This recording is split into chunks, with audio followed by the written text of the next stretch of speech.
today I will talk about a typical polyurethane, a commercial one, and present some analysis of this material, mainly using scattering techniques.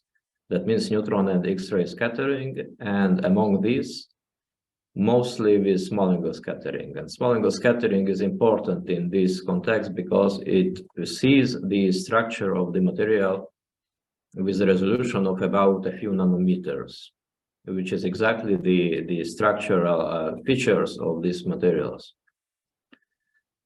So let's just give some general remarks about the system. So the polyurethane is probably well known. It contains a few different segments, and they are combined in such a way that we have a soft segment and a hard segment, and they are periodically placed on the multi-block copolymer. And these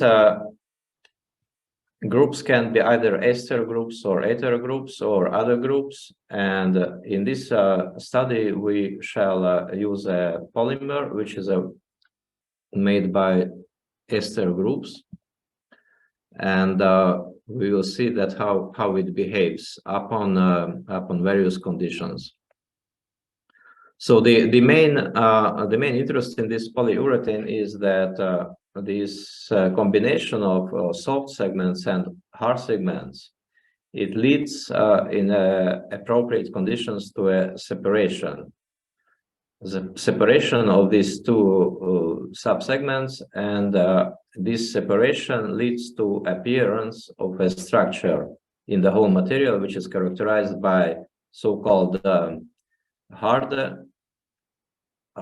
domains and soft domains. So the soft domains are very often interpreted as a soft matrix, and this happens when the proportion of the hard domains is low. So this is a multi-phase system, and this kind of structure gives it as very favorable mechanical and thermal properties. So they are soft, and they can be very well used in various application fields. So what we choose here, we choose a polyester polyurethane, which is the commercial name of STAN 5703. So it consists of diphenyl methan diisocyanate, then polybutylene adipate, and then butanediol as extender. And when combining all these elements, we get something with this kind of structure. So the polymerization is relatively low. It's 1 to 3 and 4 to 6 for the one segment and the other segment. So why is it interesting? Because these polyurethanes are intended usually for long-term use, and in long-term various things can happen. So most importantly, they age, and when they age, it means that structure is changing, and this also continues as the change of the mechanical properties, and this is bad. So for these reasons, these materials should be studied and understood how they behave, and this understanding can be first done from on the macro or nanoscopic level. So what we do here, we apply accelerated aging to these materials. We age them in various thermal and humidity conditions, or also we apply irradiation by gamma rays. And the next step would be to apply irradiation by neutrons, but this is not so easy to organize. So now we will see what happens with this material with this kind of treatments. So this is the outline. So first, we talk about S-stain with thermal and humid aging. Then we talk about the S-stain which has been irradiated. And then we show in a kind of dynamic study that how the structural changes happen with temperature increase or decrease. So what is the main method of investigation? So this is the scattering. At least this is my intention to focus on scattering in this study. So what we can see the morphology of the materials. This is by applying neutron scattering or X-ray scattering, and both would be small angle neutron and X-ray scattering. So the thermal behavior is surely important to analyze. So we make a DSC, and then we can see that how the crystallization of the hard and soft segments happens. Now, actually what happens, it is a chemical process, first of all. So this is a chain scission, mostly, or chain interconnection, and this can be very well followed by spectroscopy. And then how these chains combine after scission or after combination, this can be tracked by GPC. So how do we do it? We put, first we compress stain films from commercial grains or granular polymer. Then we make 1 millimeter films, and we put them in a glass which is filled with water and different salts. And different salts keep a constant humidity. And we do this treatment, and we store it in a shelf, or in a thermal oven, thermostat. So we do these measurements, or we did these treatments for 1 or 2 months, is to see that what happens in long time. And of course, this long time means this is an accelerated aging. So in reality, these conditions can be during months or years even. And the gamma ray irradiation is done by using a cobalt gamma source in these irradiated dose ranges. So the method of scattering. So we have so it is similar to diffraction. So we have a beam of rays, neutron or X-ray rays, and we scatter them under small angles, and small angles are like between 5 and 10 degrees. So this is why it's called small angle scattering. And because of the nature of the inverse and direct space, so this small angle scattering information, it will give us the visible range of the material of the structure on the order of from 0.5 nanometer to, let's say, 50 nanometer. For these materials, the interesting range is about 2 to 10 nanometers.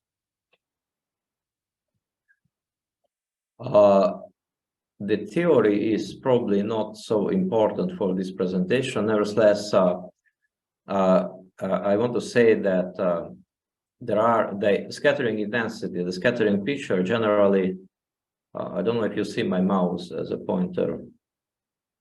So the scattering intensity can be split into 2 terms. One of them is the form factor called, and the second one is called the structure factor. Then the form factor in this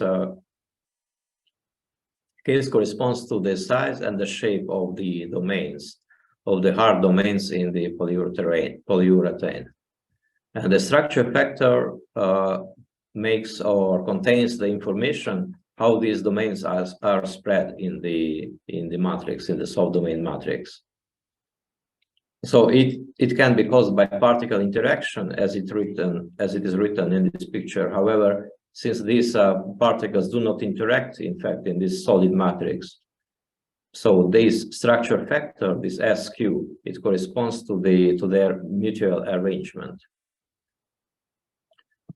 So let's see further what has been done previously in literature, that such systems produce pretty nice scattering patterns, which are typically which are confirming then we have domains in a certain matrix. Now, very often the experiments are not easy because the scattering is very weak, and this is because the contrast between the hard and soft domains is not really big because they are more or less constituted of the same hydrocarbons. So what can be done? The contrast can be increased by using either deuterated polymers. Deuterated polymers are available, but they are expensive. Or we can do swelling. So we can do partial swelling, which means that if we use a deuterated solvent, in our case it was toluene, we use deuterated toluene and we place the material in a quartz cell filled with toluene. And then the toluene goes into the soft part of the material, and then it a bit swells, and then it makes a very good contrast between the soft matrix and the hard domains. So this would be a few scanning electron microscope pictures, or maybe 10. I forgot actually, but probably this is 10 about the structure, and we can see that indeed these domains, they exist, and their shapes are, it's hard to name them, but they look like a small worms. But in any case, as we know, the easiest approximation of any shape is it would be a sphere. So what we do for simplicity, we approximate the object as a sphere. And we write the equation, how the scattering would see the structure. It would be the form factor of a sphere and the structure factor, which means that how the spheres are placed together.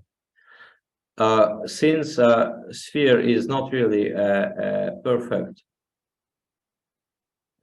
model, we made a little bit a small trick. So we replaced the sphere by a so-called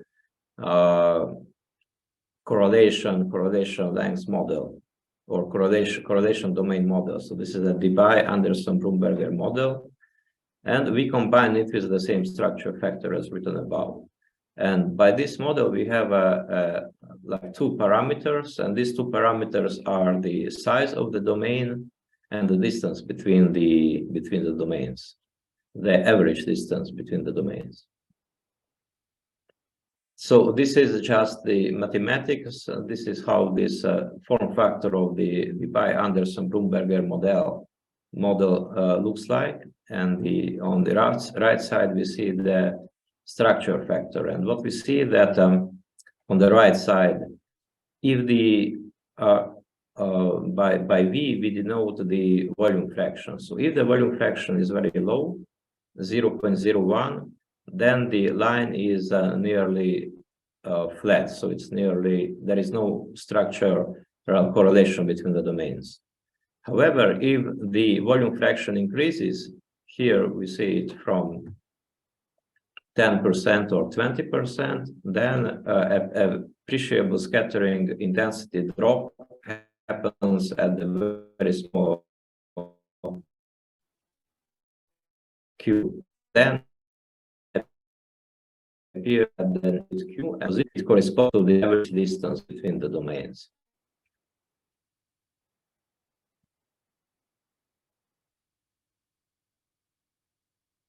So let's see the results. So we make a thermal and humid aging of S-stain for the conditions specified here. So this was like 70% of 70 degrees and various percent of relative humidity for 1 month and 2 months. So we see the scattering curves. The main characteristic change is that this peak or this plateau, it moves gradually from the curves are displaced, and so this plateau moves from medium angle to smaller angle. And this means that in both cases, for both 1 and 2 months condition samples, this means that something happens in the material, the domains, they rearrange, and the distance, the average distance between the domains becomes larger. So this is if the peak position goes to the small angles, then the peak distance or the domain distance becomes larger. Now, previously this model, we can get numerical parameters. We can see that in the radius of the Hart domain, of the approximate Hart domain approximate radius. And this, what happens, this changes. This increases from 7 to about 10 nanometer. This radius of the Hart domains, it's not the domain size, but this is the distance between the domains. So the distance increases.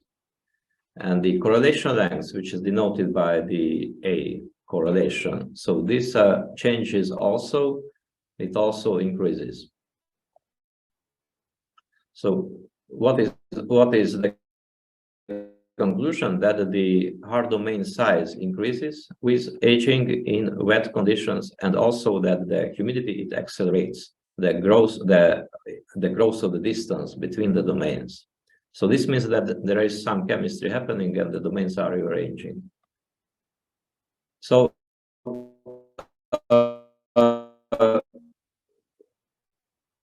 I probably hinted this description of the Smalling scattering by splitting the intensity to two distinct parts is not unique, so it's not necessary. So there are other models, and one of them is the Tollmesh-Tri model.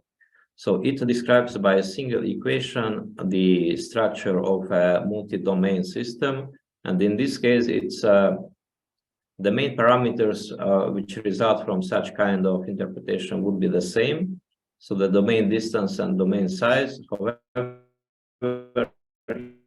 here the domain is not stated clearly.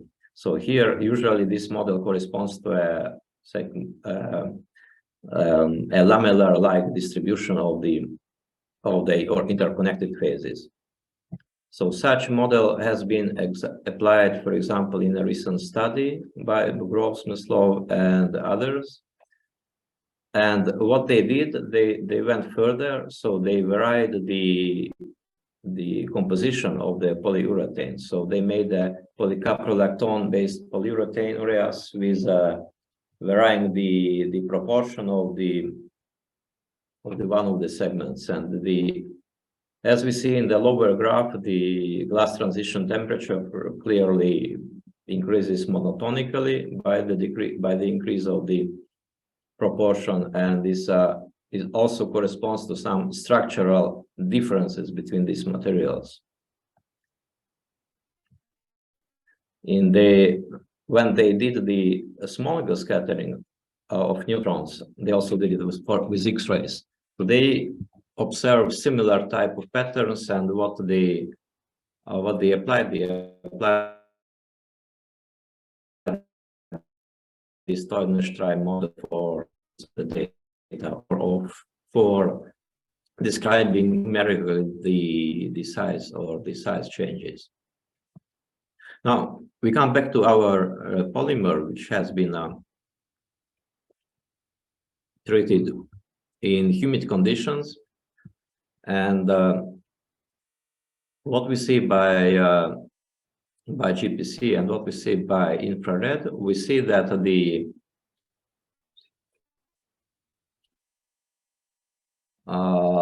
aging leads to a sort of shortening of the polyurethane chains, and more increasing the humidity, or we increasing the time. So this change is continuously observable here. The characteristic vibrations seen by infrared tell us that the interurethane hydrogen bonding, it strengthens, and the number of urethane ester bonds decreases. And this can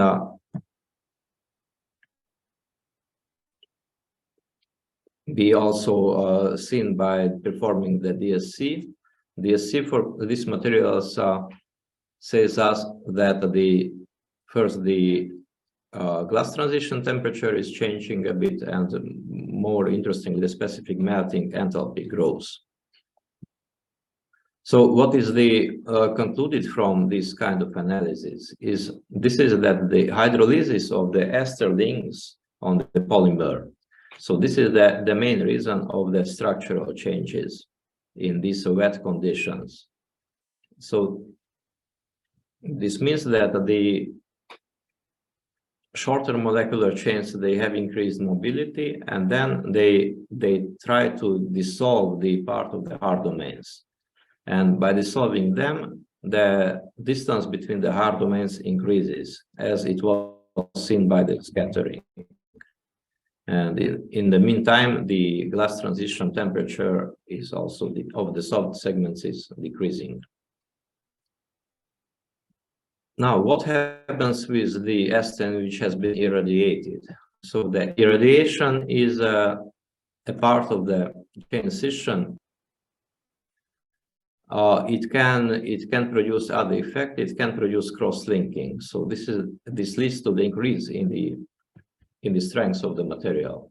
And actually, both processes happen in the same time. So it is interesting to see that how the actual material behaves upon different conditions.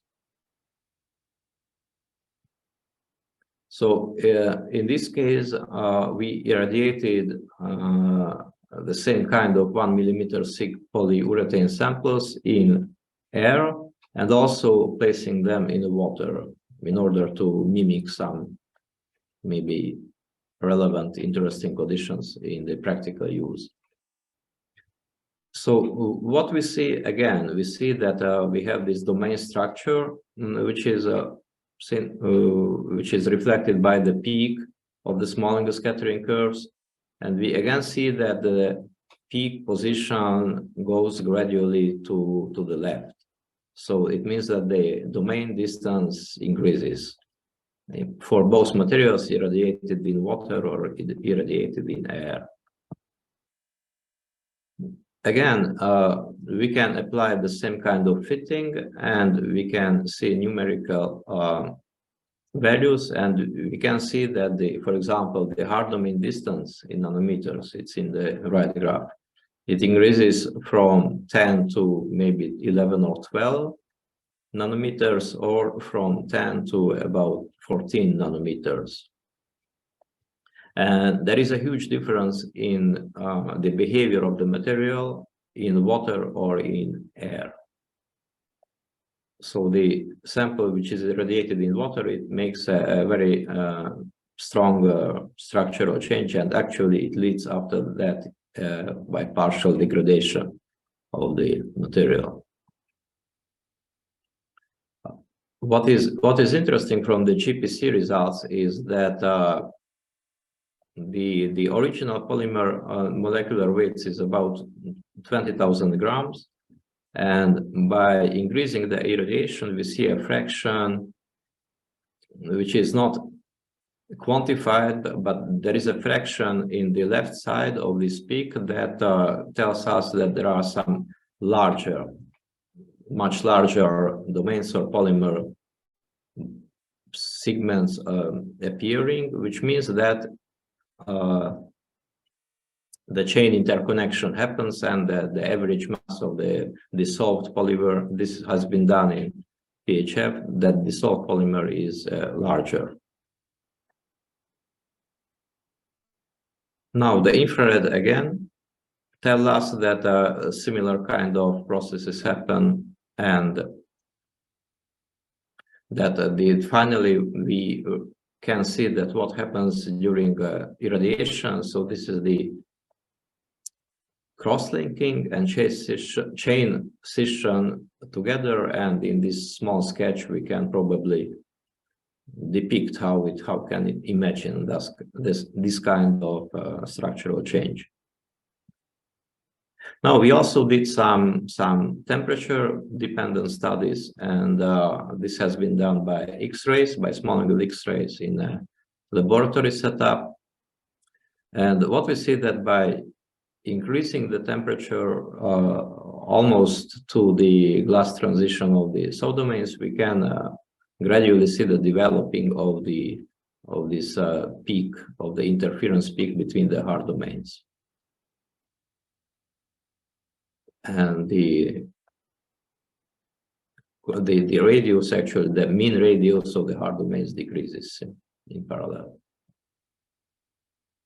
Another interesting observation was there was a test SAX experiment by a synchrotron source, and the synchrotron data give much more accuracy, and we can observe a scattering peak about 1 inverse nanometer, and this is something new.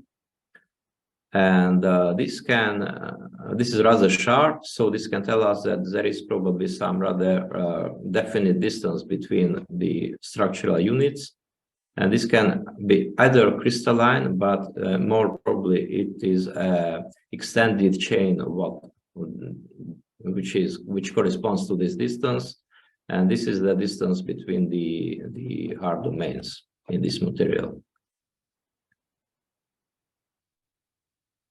So we come to the conclusions.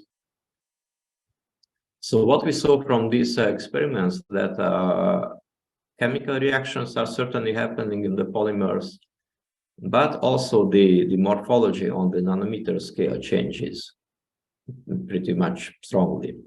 So the domain distances, in general, they increase in both types of aging conditions.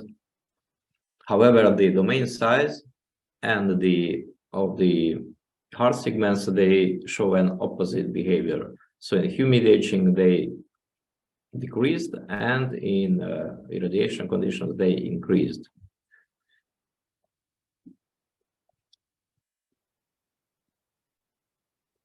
And at the last point of the conclusion is probably more interesting for us at the moment. This says that some well-defined periodicity appears below the melting point and above the glass transition, and this indicates a kind of liquid crystalline structure in this polymer, although it has not been reported so far as we know. So thank you again for the attention, and this was the talk what I intended to tell.